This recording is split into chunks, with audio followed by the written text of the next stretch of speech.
सबसे पहले तो मैं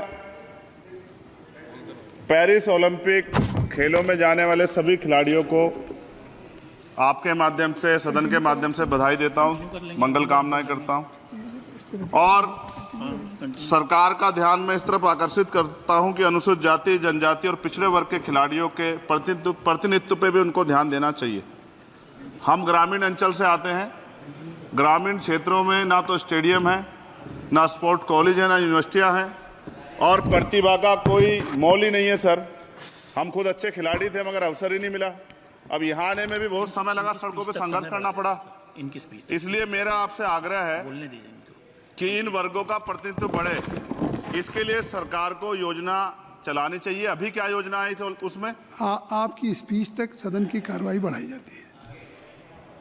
आपकी स्पीच तक सदन की कार्रवाई चलेगी। 6 बज रहा है।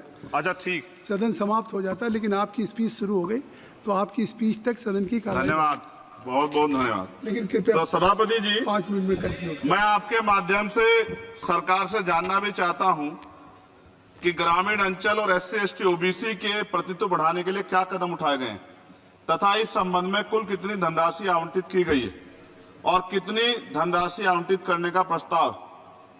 क्या उक्त श्रेणी खिलाड़ियों को पर्याप्त प्रशिक्षण के लिए सरकार द्वारा अलग से कोई प्रशिक्षण केंद्र स्थापित किया गया है या किए जाने का प्रस्ताव।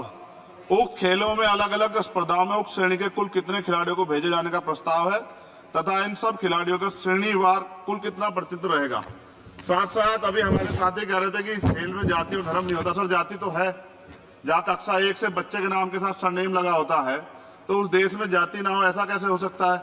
जाति के आधार पर मेरे आज भी याद है, हिमा दास जब मेडल लेके आई थी तो सबसे पहले उसकी जाति सर्च की गई थी। और वंदना कटारिया एक ऐसी बच्ची है हमारे उस हॉकी प्लेयर, इतना अच्छा प्रदर्शन किया, फिर भी उसके घर के बाद जो है सर उसको बेइज्जत करने का प्रयास किया गया। साथ साथ सर साक्षी और विनेश के साथ क्या हुआ ये भी हम लोग नहीं भूले सर।